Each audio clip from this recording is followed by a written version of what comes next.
प्यारे विद्यार्थियों, छोटे भाइयों बहनों, मिशन इंस्टीट्यूट प्रयागराज में आपका स्वागत है, अभिनंदन है। आइए आज हम लोग चर्चा करते हैं भारतीय दंड संहिता की एक बहुत इंपॉर्टेंट धारा, जो कि परीक्षा के दृष्टिकोण से बहुत इंपॉर्टेंट है और कहीं ना कहीं संयुक्त अपराध की तरफ इशारा करती है। तो इस चीज को हम लोग एक एक पार्ट में देखेंगे, सारी बात को समझने का प्रयास करेंगे। आइए पढ़ते हैं। सबसे पहले धारा 34। धारा 34 परीक्षा के लिए बहुत इंपॉर्टेंट इसलिए है कि जब आप दरोगा बन भी जाएंगे तब भी इस धारा का प्रयोग आपको आए दिन करने को मिलेगा। सामान्य आशय को अग्रसर करना। धारा की हेडिंग क्या है? सामान्य आशय को अग्रसर करना। देखिए धारा क्या कहती है, मैं धारा की सभी आवश्यक तत्व आपको अपनी भाषा में समझाने का प्रयास कर रहा हूं। फिर एक एक पार्ट को देख के हम लोग समझेंगे, लिखेंगे, है ना, सारी चीजों को। क्या कहा गया धारा में? जब कई व्यक्तियों द्वारा, एक एक शब्द को ध्यान दीजिएगा, जब कई व्यक्तियों द्वारा अपने सबके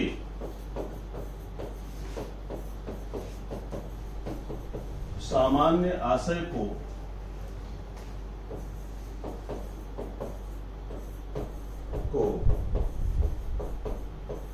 अग्रसर करने में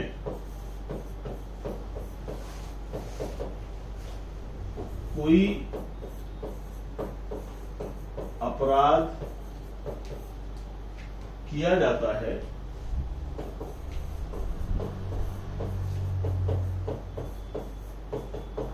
तो उनमें से हर व्यक्ति उस अपराध के लिए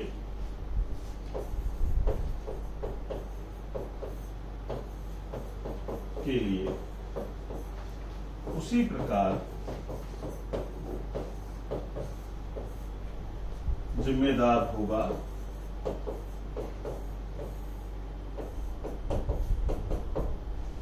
मानो उसने वह अपराध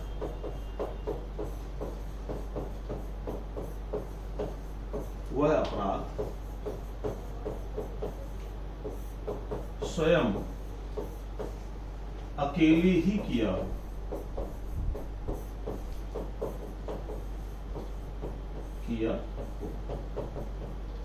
ये आपकी धारा है जिसकी आवश्यक तत्वों पर हम लोग चर्चा करने जा रहे हैं। अपनी भाषा शैली में हमने आपको इसको लिख के बताया है। अब इसे ध्यान दीजिएगा, शब्द क्या क्या इंपॉर्टेंट है। जब कई व्यक्तियों द्वारा, क्या कहा जा रहा है? अपने सबके सामान्य आशय को अग्रसर करने में कोई अपराध किया जाता है तो क्या कहते हैं? तो उनमें से हर व्यक्ति उस अपराध के लिए उसी प्रकार जिम्मेदार होगा मानो उसने वह अपराध स्वयं अकेले ही किया। अब धारा के आवश्यक तत्वों को हम लोग एक एक करके देखेंगे। मैंने पूर्व में ही चर्चा की है आपसे कि एक संयुक्त अपराध है ना। एक अच्छे सब इंस्पेक्टर की समझ में आनी चाहिए कि धाराएं कैसी हैं, किस तरह से चीजें हमारे सामने आ रही हैं। एक अच्छे न्यायाधीश को भी समझना चाहिए कि हमारे सामने जो अपराध आया है, जो चीजें आई हैं, उसमें क्या ये धारा 34 लग रही है, नहीं लग रही है ना, क्योंकि इसका प्रभाव बहुत व्यापक है। तो अभी हमने आपको ये समझाया है, हेडिंग क्या है? धारा 34, सामान्य आशय को अग्रसर करना। अब हम इसके आवश्यक तत्वों की तरफ चलेंगे। परीक्षा के दृष्टिकोण से इंपॉर्टेंट सेक्शन है और दरोगा बनने के बाद हर महीने लगभग लगाने को आपको मिलेगी। अब इसके आवश्यक तत्व देखें। आवश्यक तत्व, अपराध में हर चीज बिल्कुल रिटन है और हर चीज टू द पॉइंट है, कुछ भी मनमाना नहीं है। अगर धारा के आवश्यक तत्व नहीं मिल रहे हैं तो अपराध में उस धारा को नहीं लगाया जाएगा, इसलिए हर चीज को समझना है। तो पहला पॉइंट क्या है? कई व्यक्ति हों, यानी मोर देन वन पीपल। अगर हम इसी को और एक्सप्लेन करें तो कह सकते हैं एक से अधिक, या हम ये भी कह सकते हैं कि न्यूनतम दो, है ना। एक से अधिक की सीमा नहीं है, तीन भी हो सकते हैं, लेकिन न्यूनतम हम क्या कह सकते हैं? न्यूनतम दो व्यक्ति, हम दो बातों को बांट सकते हैं, दो बातों में से कि एक से अधिक हो या न्यूनतम दो व्यक्ति हो तो हम कई कह सकते हैं। ठीक है। दूसरा आवश्यक तत्व क्या है, इसे ध्यान दीजिए। दूसरा है सामान्य आशय। सामान्य आशय इसे बोलते हैं कॉमन इंटेंशन। सामान्य आशय को अग्रसर करना, को अग्रसर करना। तीसरा आवश्यक तत्व है सक्रिय भागीदारी। सक्रिय भागीदारी का मतलब होता है एक्टिव पार्टिसिपेशन। एक्टिव पार्टिसिपेशन, सक्रिय भागीदारी होना। और चौथा आवश्यक तत्व है कोई आपराधिक कृत्य, क्रिमिनल एक्ट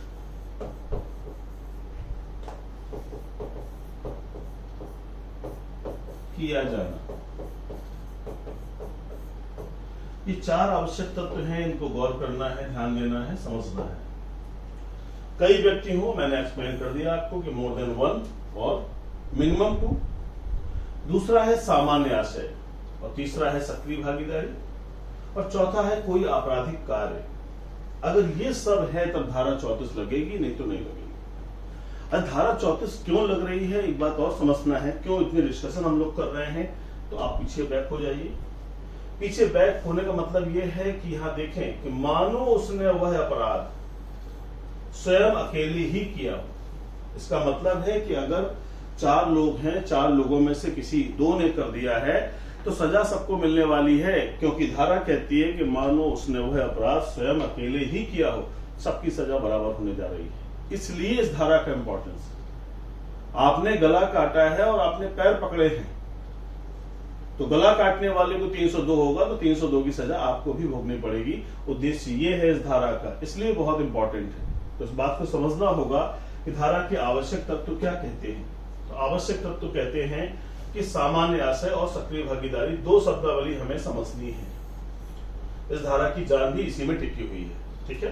कोई आपराधिक कार्य करना, तो ये तो हम लोग समझ ही रहे हैं, अपराध होगा तभी लगने वाली है। अब हम आते हैं सामान्य आशय की तरफ, जो परीक्षा में पूछा जाता है, क्वेश्चन आते हैं। देखिए सामान्य आशय क्या है। सामान्य आशय, इसको देखिएगा। सामान्य आशय के लिए कहा गया कि जब दो या अधिक व्यक्ति क्या करें, कोई योजना बनाए, योजना बनाए या षड्यंत्र करें या परस्पर विचार विमर्श करें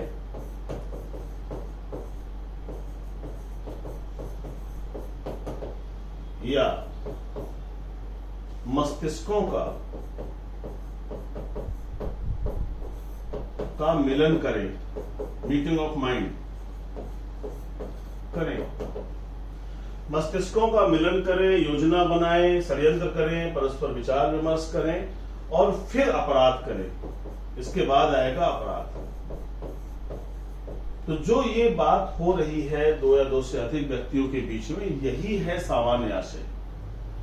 यानी कहने का मतलब है कि जब कोई व्यक्ति प्लानिंग के साथ कोई कार्य करता है, तो ध्यान देना है इस जगह पर कि प्लानिंग के साथ काम कर रहा है, तो इसका मतलब है कि ये धारा लागू होने जा रही है। और इसके आवश्यक तत्व क्या है, योजना होनी चाहिए या षड्यंत्र होना चाहिए या परस्पर विचार विमर्श होना चाहिए या फिर मस्तिष्कों का मीटिंग ऑफ माइंड होना चाहिए। दोनों लोग बैठ के किसी बिंदु पर एग्री हैं, 10 लोग बैठकर किसी बिंदु पर एग्री हैं, then it will be section 34। तो इसको ध्यान रखने की आवश्यकता है, हम इस पर बात करने चल रहे हैं। तो ये बातों को एक एग्जाम्पल के माध्यम से समझते हैं। एग्जाम्पल क्या है, देखिए एक व्यक्ति ए है, ठीक है, इसका दुश्मन है बी। ए है, इसका दुश्मन बी है। बी अपने दोस्त सी और डी के साथ मिलकर के प्लानिंग करता है कि ए को हम जान से मार देंगे, ठीक है। यानी बी सी डी के बीच में क्या होती है, योजना बनती है, योजना बनाते हैं कि ए को मारना है। तो सी कहता है हम चाकू लाएंगे, डी कहता है हम कट्टा लाएंगे, कट्टा, कट्टा रिवॉल्वर का छोटा भाई होता है कट्टा, उसे लेकर के आएंगे, ठीक है। और ये डिसाइड होता है कि अर्ली मॉर्निंग 7:30 हम लोग इसको मार देंगे। ये सुबह टहलने के लिए निकलता है, टहल के जहां से लौट के आता है हम लोग इसको देखे रहेंगे और निपटा देंगे। तो बी सी डी ने योजना बनाई और सुबह सभी लोग 7:30 बजे पहुंच गए और इसको मार दिया।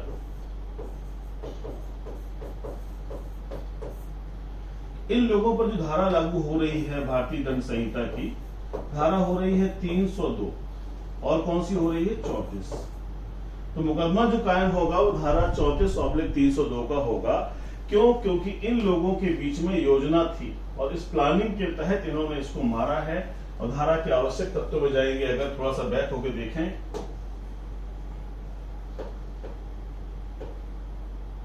धारा के आवश्यक तत्वों को बैक होकर देखें तो पहला है कई व्यक्ति हो, तो भाई एक से अधिक व्यक्ति हैं, 3 व्यक्ति हैं वहां पर। दूसरा है सामान्य आशय को अग्रसर करना, तो सबने योजना बना के मारा है। तीसरा है सक्रिय भागीदारी होना, तो सबका पार्टिसिपेशन है वहां पर। और कोई आपराधिक कृत्य करना, तो अपराध तो हुआ ही है, इसीलिए धारा 34 लगी है, ठीक है, ध्यान रखिएगा। तो धारा 34 लगेगी और फिर क्या होगा, धारा 34 और 302 में चूंकि आदमी मरा है इसलिए हत्या की धारा 302 लगेगी। तो जो सजा इसको मिलनी है वही सजा इसको मिलेगी, वही सजा इसको मिलेगी। अगर मृत्युदंड बी को मिला तो सी को भी मृत्युदंड, डी को भी मृत्युदंड। अगर आजीवन कारावास मिला तो आजीवन कारावास को भी, इसको भी। पॉइंट समझ में आ रहा है आपको? आ रहा है तो बहुत अच्छी बात है। कमेंट जरूर करते रहिए, लोगों तक अपनी बात को पहुंचाना जरूरी होता है। मुझे भी तो पता चले कि आप क्या समझ पा रहे हैं या नहीं समझ पा रहे हैं। तो जरूर कमेंट करके बताइए, लाइव चैटिंग में कमेंट करिए और साथ में मेरे कमेंट बॉक्स में आके बताइए कि बातें समझ में आ रही हैं या नहीं। आइए आगे चलते हैं इसी क्रम में। तो ये बात आपको समझ में आई होगी, योजना बनाना और धारा सामान्य आशय कैसे लग रहा है। 2 या 2 से अधिक व्यक्ति हो, योजना बने, षड्यंत्र हो, परस्पर विचार विमर्श हो, मस्तिष्कों का मिलन हो, फिर अपराध हो, तो हम कहेंगे सामान्य आशय था और धारा 34 का आधार बन जाएगा। क्लियर हो रहा है? अब हम अगले पॉइंट पर आ रहे हैं कि हमने सामान्य आशय पढ़ लिया। एक होता है समान आशय, समान आशय, सिमिलर इंटेंशन। ये क्या है? समान आशय का मतलब है एक जैसा आशय, एक जैसा आशय या वही आशय, वही आशय। आशय को अंग्रेजी में कहते हैं इंटेंशन, इंटेंशन। तो इंटेंशन का ही तो सारा खेल है। If there is no intention there is no crime. अगर आपका आशय ही नहीं है किसी अपराध को करने का तो अपराध ही नहीं है। फिर ये कानून की एक बहुत ही स्पष्ट और क्लियर विचारधारा है कि अगर आपका अपराध का आशय नहीं था तो उसके लिए सजा नहीं होगी। और ऐसे बहुत सारे एग्जाम्पल्स भी आपके सामने रहते हैं। तो यहां हम लोग जो बात कर रहे हैं कि एक जैसा आशय या वही आशय को हम कहते हैं समान आशय, ठीक है। अब इसका एग्जाम्पल देखिए। इसका एग्जाम्पल देखेंगे कि एक व्यक्ति है P, इसका दुश्मन है Q, इसका दुश्मन है R और इसका दुश्मन है S। यानी P के कितने दुश्मन हो गए मेरे भाई? P के हैं 3 दुश्मन, Q, R और S। तीनों चाहते हैं कि हम P को मार दें। तीनों के दिमाग में है कि इसकी हत्या करनी है, मारना है। एक दिन क्या हुआ कि P Q को मिल गया तो Q ने क्या किया? लाठी से मारा इसको। 15 लाठी मारी, जिससे इसका पैर टूट गया, हाथ टूट गया, है ना, और कमर में चोट आई और ये बहुत बुरी तरह से घायल हो गया। मरा नहीं, सर में भी मारा लेकिन सर से कुछ मरा नहीं, सर में लगने बस खून निकल आया और लाठी मार के भाग गया। ये आदमी तड़प रहा था ये भाई साहब वहां से निकले कहीं से, इन्होंने देखा कि अरे बहुत अच्छा मौका है, तो घायल अवस्था में है, इसको बस चाकू अगर मार देंगे तो काम हो जाएगा। तो इन्होंने चाकू मारा, 5 चाकू पेट में, सब जगह घुसाया चाकू जहां जहां मार पाए, और मार करके ये भी भाग गए। लेकिन अभी नहीं मारा है, तड़प रहा है। अब थोड़ी देर बाद एस भी कहीं से निकला, एस ने देखा रहे तो चाकू अब खून निकल रहा है, बहुत तड़प रहा है, मरने वाला ही है, तो हम भी अपना काम निपटा दें। ये गए और इन्होंने रिवॉल्वर से क्या किया, 2 गोली मारी। गोली कहां मारी? सर पे, इसके ब्रेन में गोली मारी, और इस गोली के लगने से इसकी तुरंत मृत्यु हो गई, ये तुरंत मर गया। अब ध्यान दीजिएगा, यहां पर क्या चीज समझने की थी और क्या फर्क है दोनों में। देखिए, ये इनके मारने के लिए इन सब के बीच में क्या है? समान आशय है। कैसा आशय है? समान आशय। लेकिन इनके बीच में क्या है? कोई मीटिंग ऑफ माइंड नहीं है। There is no meeting of mind, यानी कोई विचार विमर्श नहीं है। अब जब ये मर जाएगा तो इसका क्या होगा? पोस्टमार्टम होगा। ठीक है, पोस्टमार्टम में ये निकल के आया कि एस द्वारा सर पे जो गोली चलाई गई, इसकी वजह से मृत्यु हुई है। ध्यान दीजिएगा, तो ये इसकी वजह से मृत्यु हुई है, इसका मतलब ये तो 302 का दोषी हो गया। लेकिन ये लोग किस चीज के दोषी होंगे? ये गंभीर चोट के दोषी हो सकते हैं। इनकी कार्रवाई से उसके पैर की हड्डी टूटी है। 320 में घोर उपहत या गंभीर चोट या ग्रीवियस हर्ट बताया गया है। उसके लिए 325 में सजा है, तो उसकी सजा अलग है, 7 साल का कारावास हो सकता है ना।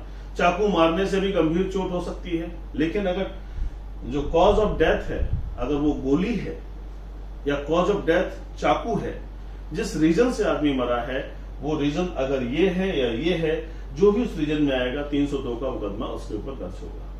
तो समान आशय और सामान्य आशय, difference between similar intention and common intention is very vast, बहुत बड़ा है। इसको समझना बहुत जरूरी है, और इसी वजह से इन दोनों धाराओं को अलग अलग करके, दोनों पार्ट को अलग अलग करके रखा जाता है। तो सामान्य आशय आपको समझ में आया होगा और समान आशय भी सजाया होगा।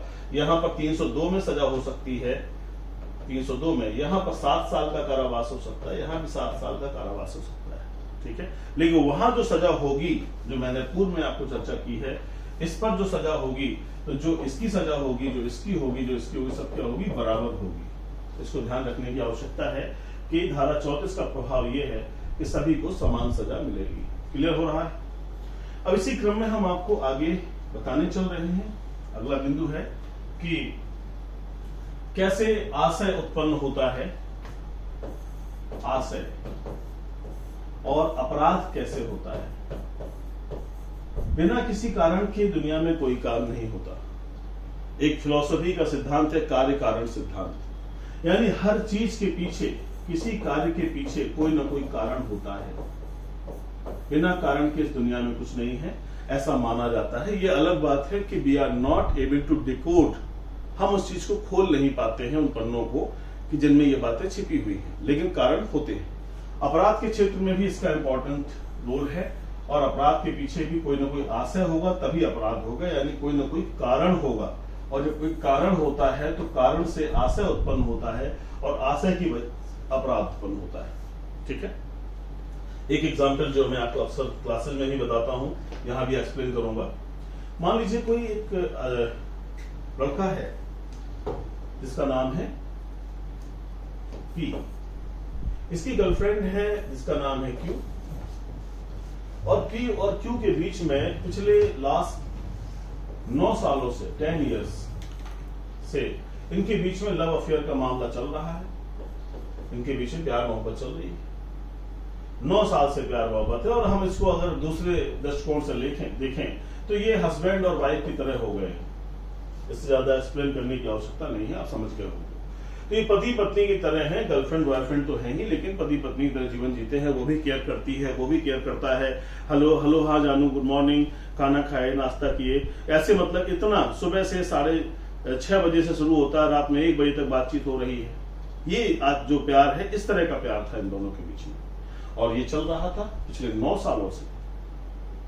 जब ये 9 सालों से चल रहा था, अचानक क्या होता है, देखिएगा, बहुत गौर समझिएगा, आशय कैसे उत्पन्न होता है, अपराध कैसे होता है, हम वहां पर लाकर आपको बताएंगे चीजों को।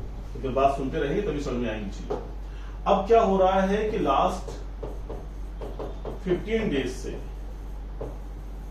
ये जो है प्रयास कर रहा है उसको, लेकिन बातचीत नहीं हो पा रही। इसने उसको मैसेंजर से मैसेज भेजा, व्हाट्सएप से, मैसेंजर से, जहां जहां वो कर सकता था, इंस्टाग्राम से भी ट्राई किया, अपना फेसबुक वाले में भी चला गया, है ना, कॉल किया, सब कुछ कर रहा है, लेकिन ये जो है देख तो सब रही है लेकिन रिस्पॉन्स नहीं दे रही है। ध्यान दीजिएगा।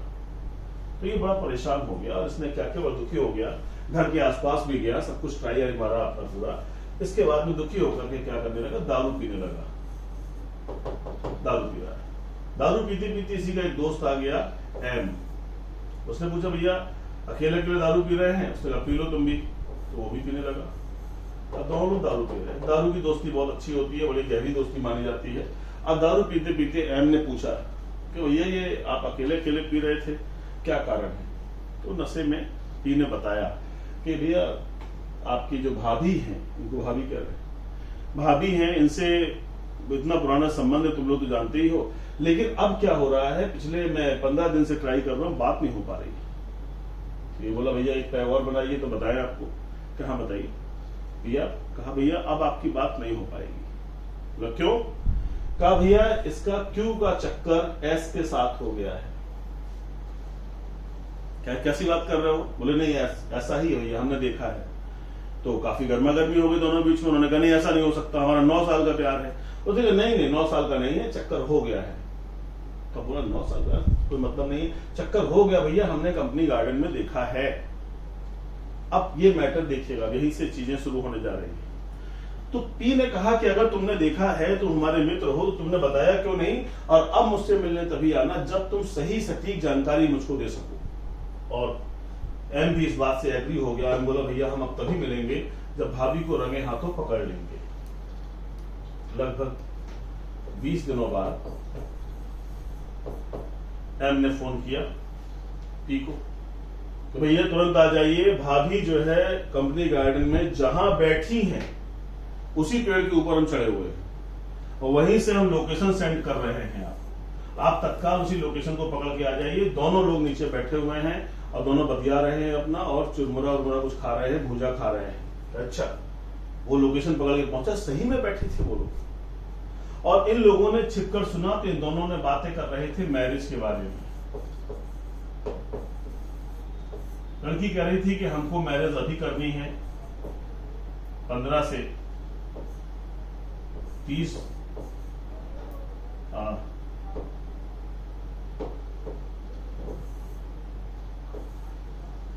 लड़की कह रही है कि हमको मैरिज करनी है, चलिए डेट ही नहीं आ रही लगन की, 15 से 28 जून के बीच में, क्योंकि विवाह की जो है लगन आखिरी 28 है अभी। उसने कहा 15 से 28 में हमको करनी है। लड़का कह रहा है कि नहीं मैं शादी करना चाहता हूं 2024 में, और मैं शादी करूंगा नवंबर 2024 में। दोनों की बातचीत ये हो रही। तो लड़का जो कह लड़की कह रही है कि हम शादी अभी करेंगे, लड़का कह रहा है कि हम शादी करेंगे 24 में। अब ये एक्चुअली ये घटनाक्रम से जुड़ी हुई है, तो वही सेट होती जा रही है। तो मुझे हंसी भी आ गई। तो यहाँ पर बात कर रहा था कि अब इसने कहा कि हम 2024 में करेंगे और ये कह रही है कि हम अभी करेंगे इसी साल। अब ये मैटर फंस गया। अब दोनों में विवाद हो रहा है, वैसी बातचीत हो रही, कोई ऐसा दुश्मनी है, प्यार है, लगाव है, वो अपनी जगह पर, लेकिन बातचीत हो रही है। फिर इसने कहा देखो यार गुस्सा ना हो, हम अभी जा रहे हैं और हमें कुछ पेपर अटैच कराने हैं, हम अटैच करा के फिर कल तुमसे फिर मिलेंगे, इसी समय हम मैसेज कर देंगे, तुम आ जाना, हम लोग बैठा जाएगा, बातचीत किया जाएगा। और ऐश चला गया। ये लोग चूंकि एक तो पेड़ में ऊपर ही बैठा था, लोकेशन ले रहा था, वहां से वो कूद के आया, कहा भाभी नमस्ते, हम यहाँ पर थे। और ये भी यहाँ पहुंच गए। तुरंत बकवास होने लग गई। और क्यू से पी ने कहा कि भाई आप समझ में आ रही होंगी बातें, ये बातें बहुत जल्दी समझ में आती हैं। तो पी ने क्यू से कहा कि भाई तुम्हारा ये क्या चक्कर है, 9 साल से मेरा संबंध, और ये कौन आदमी है एस? उसने कहा कि देखिए आप आराम से धैर्य का परिचय दीजिए, 15 दिन से हम आपको रिस्पांस नहीं दे रहे हैं, 9 साल हमने आपकी पत्नी की तरह जीवन जिया है, आप हमारी जाति के भी नहीं हैं, हमारे धर्म के तो हैं लेकिन जाति के नहीं हैं, लेकिन आप बिल्कुल 100% बेरोजगार आदमी हैं, आपके पास कोई आय का साधन नहीं है। मेरे घर वालों ने ये रिश्ता तय किया है, अब हम चाहते हैं कि एक शांत जीवन जिए, इसलिए हम इससे शादी करना चाह रहे हैं। तुम हमको कितने वर्षों से बेवकूफ बना रहे हो। तुम 2014 की वैकेंसी जब एसआई की आई थी तब से कह रहे हो हम शादी कर लेंगे, फिर लेखपाल आया, फिर बीडीओ आया, फिर चकबंदी लेखपाल आया, फिर जूनियर असिस्टेंट आया, फिर दूसरी बार 2017 की वैकेंसी आ गई एसआई की, तुम उसमें भी नहीं हुए। फिर 2021 में वैकेंसी आई, तुमने उसमें कह दिया कि भ्रष्टाचार हो गया है। अब बताओ, तुम इतने दिनों से तुम अपनी जिस कैटेगरी में आते हो तुम्हें चांस मिल रहे हैं, ये बात सही है, लेकिन हमें तो टाइम नहीं है ना। मेरी उम्र बढ़ रही है, मेरी उम्र 25 साल हो गई है, और हमारे घर परिवार के लोग शादी के लिए परेशान हैं, हम तुम्हारी तरह वेट नहीं कर सकते। तो हमने इस रिश्ते को देखा। तुम बिल्कुल 100% बेरोजगार आदमी हो, तुम जो पहने हो, जो तुम कर रहे हो, सब हमारा खरीदवाया हुआ है। अब मैं एक शांत जीवन जीना चाहती हूँ। जिस लड़की की तुम बात कर रहे हो, ये पिछले बैच में डिप्टी एसपी में सिलेक्ट हो गया है और घर परिवार की पसंद है, ये ट्रेनिंग में जाना चाहता है। हम इससे कहते हैं शादी करके ट्रेनिंग में जाए, वो कह रहा हम ट्रेनिंग करके आएंगे तब शादी करेंगे। तो बस यही हमारी बात हो रही थी। तो ही रोने लगा, तुम उसको छोड़ दोगी? हाँ छोड़ देंगे। कि अगर तुम मेरे पीछे पड़े तो अब तुम जान लो कि अगली बार हम तुम्हारे खिलाफ 376 का मुकदमा कराएंगे, 354 का दर्ज कराएंगे कि तुम मेरे साथ छेड़खानी कर रहे हो, और सूचना प्रौद्योगिकी अधिनियम में अभी हम तुम्हारे साथ मुकदमा कराएंगे कि तुम मुझे परेशान करते हो और आत्महत्या करके मर जाएंगे। फिर समझते रहना। और चली गई। तो ये रोने लगा।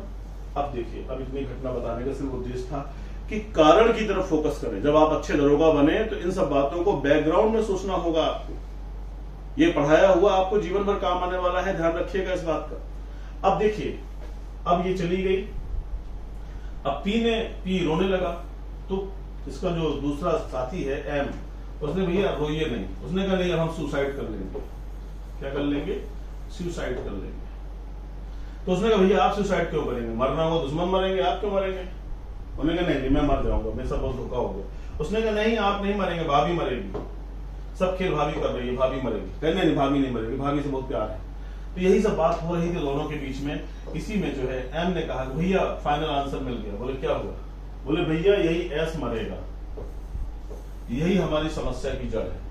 अगर हम लोग एस को निपटा देंगे, अभी तो ट्रेनिंग में गया नहीं है, अभी अगर हम इसको निपटा देंगे तो भाभी खाली हो जाएगी, और जब भाभी खाली हो जाएगी तो फिर अपने घर लौट आएगी, उसको भी याद आएगी कि आप अच्छे आदमी थे। कहा यार ये तो सोचा ही नहीं गया। देखिए अब निकल आया आपका कारण आशय। समझ में आ रहा है आपको? ये निकल करके आ गया। अब प्लानिंग क्या हो रही है? अब प्लानिंग हो रही है कि इसको मारा जाए। किसको मारा जाए? एस को। एस को मारने के लिए प्लानिंग कहां पर हुई? प्लानिंग हो रही है ट्रैफिक चौराहे पर। ध्यान दीजिएगा, क्योंकि एस जो है वो राजापुर में रहता है। एस रहता है, ये है ट्रैफिक चौराहा।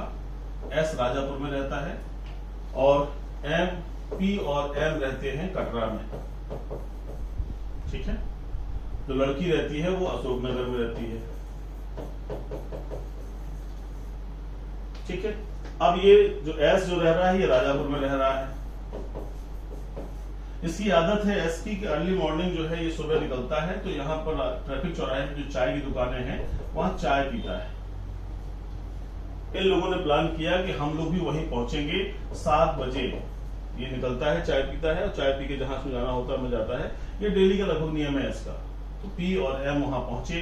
अपना पी जो है ये रिवॉल्वर लेके पहुंचा और ये चाकू लेके पहुंचा, और यहाँ पर जो है एस चाय पी रहा था। जाकर इन्होंने इसको गोली मारी और चाकू भी मारी।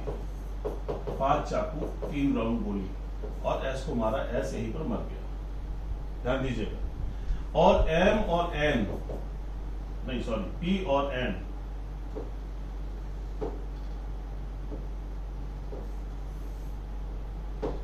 पी और एम ये दोनों यहां से मार के भाग गए।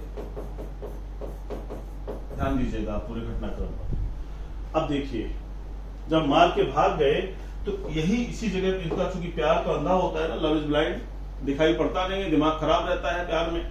इन लोगों ने ये नहीं सोचा कि ये ट्रैफिक चौराहा है, यहाँ हैवी कैमरे लगे हुए हैं और उस कैमरे में पूरी घटना रिकॉर्ड हो गई। अब मुकदमा दर्ज हो रहा है। देखिए मुकदमा क्या दर्ज हो रहा है। मुकदमा दर्ज हो रहा है पी तथा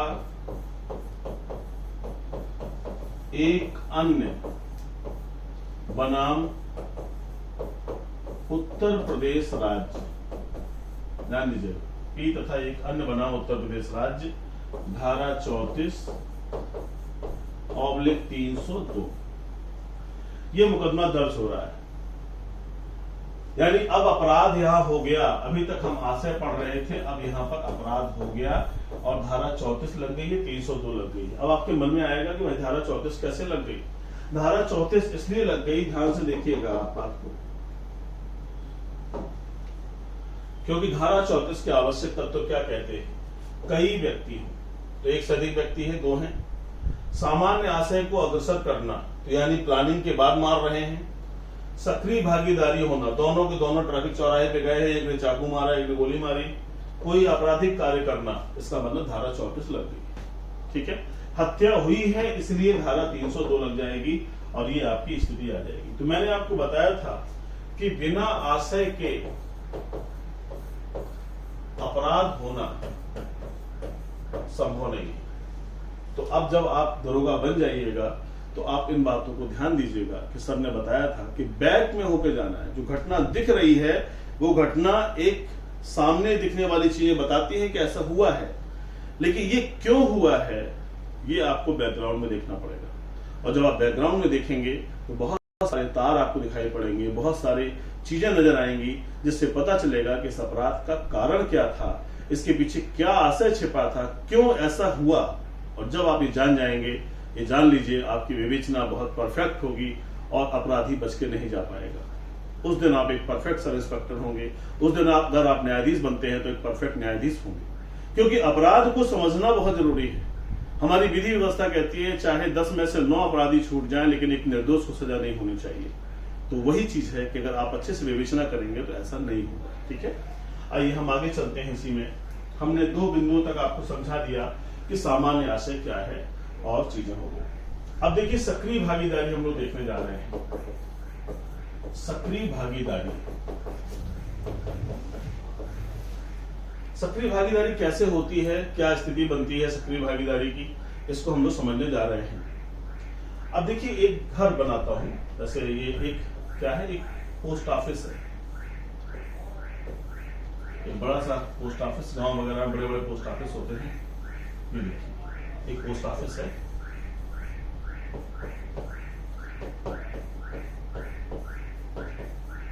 और पोस्ट ऑफिस बैंक की तरह काम करते हैं। ठीक है, पोस्ट ऑफिस कैसे काम करते हैं, जैसे बैंक काम करते हैं। यहाँ पर जो है बहुत लोगों का पैसा होता है, धन होता है, यहाँ पर इकट्ठा रहता है, तो इस तरह से ये काम करते हैं। अब हम लोग बात कर रहे हैं यहाँ पर कि क्या हुआ कि 4 लोग A, B, C और D, इन लोगों ने प्लानिंग किया कि हम लोग पोस्ट ऑफिस को लूट लेंगे। लूटने की तैयारी की गई, तो ये हुआ कि कैसे लूटा जाएगा। तो कहा गया कि सुबह हम लोग 9:15 तक पहुंच जाएंगे और 9:45 तक जो है हम लोग उसको लूट लाट के निकल जाएंगे, क्योंकि 9:45 के बाद 10 बजे से लोग आना शुरू हो जाते हैं और जनता आने लग जाती है, और बाकी पोस्ट ऑफिस के जो लोग हैं वो आ जाते हैं। 9:15 तक या 9 बजे तक पोस्ट मास्टर आ जाता है। तो पोस्ट मास्टर अकेले ही रहता है, तो इसी समय सारी घटनाएं हो सकती हैं। इसलिए उन्होंने प्लानिंग किया कि 9:15 से 9:45 में हम लोग लूटेंगे। ध्यान दीजिएगा, पोस्ट ऑफिस केस के नाम से जाना जाता है। अब क्या हुआ कि ABCD ने प्लान किया। फिर ये कहा गया कि अगर मान लीजिए लूटते समय ये पोस्ट मास्टर ने चाबी नहीं दी हम लोगों को, तब क्या होगा। तो कहा गया कि चाबी नहीं देगा तो उसका गला काट दिया जाएगा, चाकू मार दिया जाएगा, गोली कोई नहीं चलाएगा। तो गोली चलाने में आवाज आ जाती है। अपनी डिस्कशन हुई सबके बीच में, तो ए ने कहा कि भैया अगर कोई गोली चला देगा या खून निकलेगा तो खून से हमको उल्टी हो जाती है और हम बेहोश भी हो जाते हैं। 1-2 बार हमने कहीं खून देखा, बेहोश हो गए। अच्छा, तो सबने कहा तुम हटो यार इस मामले से। उसने कहा भैया हटेंगे नहीं, हम इस घटना में शामिल हैं। अगर हमको शामिल नहीं करोगे, पार्टनर नहीं बनाओगे, तुम लोग कर नहीं पाओगे, हम थाने जा रहे हैं। कहने नहीं थाने मत जाओ यार, तो लोग तुम हमारे साथ रहो, हम लोग बात करते हैं। ये हुआ, करोगे क्या? ए ने कहा कि भैया मैं यहां पर खड़ा रहूंगा और मैं लूंगा यहां से लोकेशन कि कोई आ तो नहीं रहा है, आप लोग अपना काम अंदर करते रहिएगा, हम वहां पर देखते रहेंगे और कोई आएगा तो हम समझ लेंगे। हाँ ठीक है, ये वाली बात भी सही है। ये डिस्कशन हुआ कि ए बाहर रहेगा, बाकी 3 अंदर जाएंगे। 3 अंदर गए। अंदर जाने के बाद बी, सी और डी तीनों अंदर गए। वहां पोस्टमास्टर अपना कुछ काम कर रहा था, उसने देखा भाई आप लोग कौन? उसने कहा कि हम लोग आए हैं, और जाके पकड़ लिया उसको और जो है चाबी निकालने लगे उसकी जेब से। तब तक डी ने चाबी निकाल ली और बी और सी पकड़े थे कस के। लेकिन पोस्टमास्टर भी तगड़ा था, उसने जो है उसने उठा पटक दिया एक आदमी को। इसी उठा पटक में जो है काफी भगदड़ मचने लगी अंदर। तो घबराहट में बी ने जो है क्या किया, चाकू मारने की बजाय गोली चला दी। अब जब गोली चली अंदर, तब तक डी पूरा माल भर चुका था। देखिए घटना को, डी माल भर चुका था बैग के अंदर, और उसी दौरान बी ने गोली चला दी। और गोली चलने से पूरी जनता, आसपास की गांव क्षेत्र में जनता बहुत सक्रियता के साथ जाती है। शहरों में तो लोग भाग जाते हैं, लेकिन गांव क्षेत्र में अभी भी लोगों के अंदर उत्साह रहता है, तुरंत पहुंच जाते हैं। और जनता दौड़ी पोस्ट ऑफिस में, क्या हो रहा है? ये लोग पूरा बैग भर के यहां से निकल गए, यहां से निकल गए।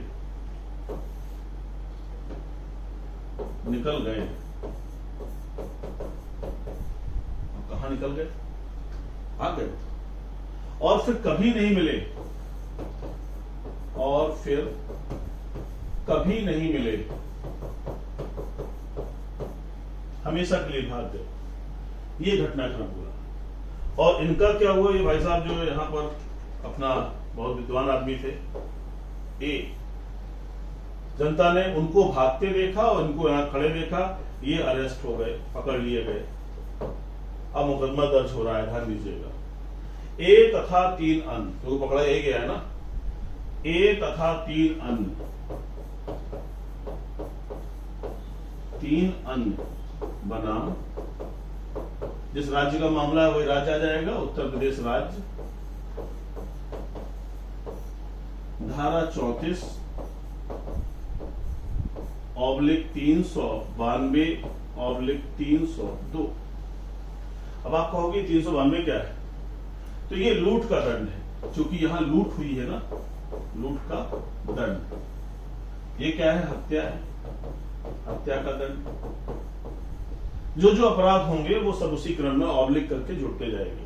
अब यहां देखिए, इस घटनाक्रम को समझने का प्रयास करिए।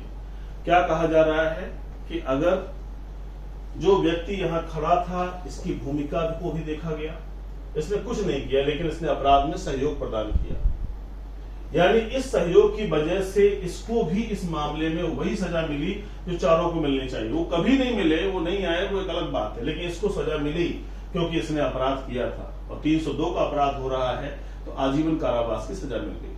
तो बात समझने की है कि सक्रिय भागीदारी का मतलब है कि वे सभी लोग उस अपराध में शामिल होते हैं जो प्रत्यक्ष रूप से कार्य करते हैं, सीधे अपराध में ही शामिल हैं, या अप्रत्यक्ष रूप से वहां उपस्थित होकर घटना में सहयोग प्रदान करते हैं। ऐसे लोग भी उस अपराध में धारा 34 के अंतर्गत उत्तरदायी माने जाते हैं। तो क्या कहा गया है? घटना के परिदृश्य यानी at the scene of the offence, अगर कोई व्यक्ति उपस्थित है और उस योजना का हिस्सा है तो वो भी उसके अंतर्गत धारा 34 में आएगा। अगर योजना बना करके वहां उपस्थित है और उपस्थित हो करके किसी प्रकार से भी सहयोग कर रहा है तो उसे हम पूरे घटना को क्या कहेंगे? ये पूरा घटनाक्रम कहलाएगा सक्रिय भागीदारी।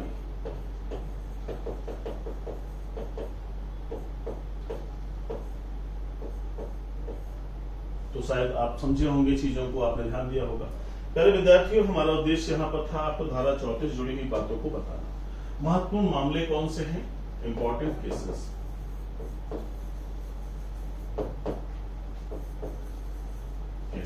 मैंने चारों आवश्यक पॉइंट्स पर चर्चा कर दी आपके।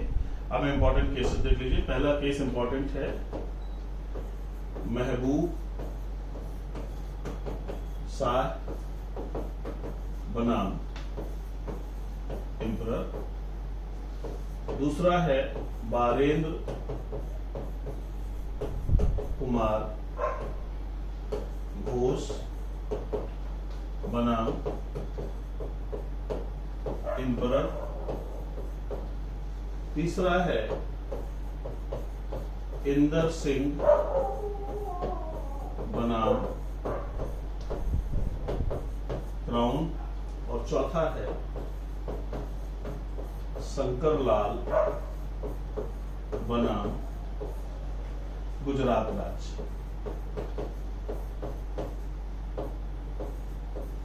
तो ये 4 केसेस है, तीनों ब्रिटिश टाइम के केसेस हैं। ये स्वतंत्र भारत का केस है, परीक्षाओं में बहुत ज्यादा पूछे जाते हैं, इनको याद रखने की आवश्यकता है। तो आज हमने धारा 34 के संदर्भ में आप चर्चा की। धारा 34 में सीधे सीधे हेडिंग आ सकती है कि भाई क्या है, तो सामान्य आशय को अग्रसर करना है। फिर पूछ सकते हैं आवश्यक तत्व क्या है, तो 1 2 3 4 आपको दिमाग में रखने हैं, अपने आप बन जाएगा।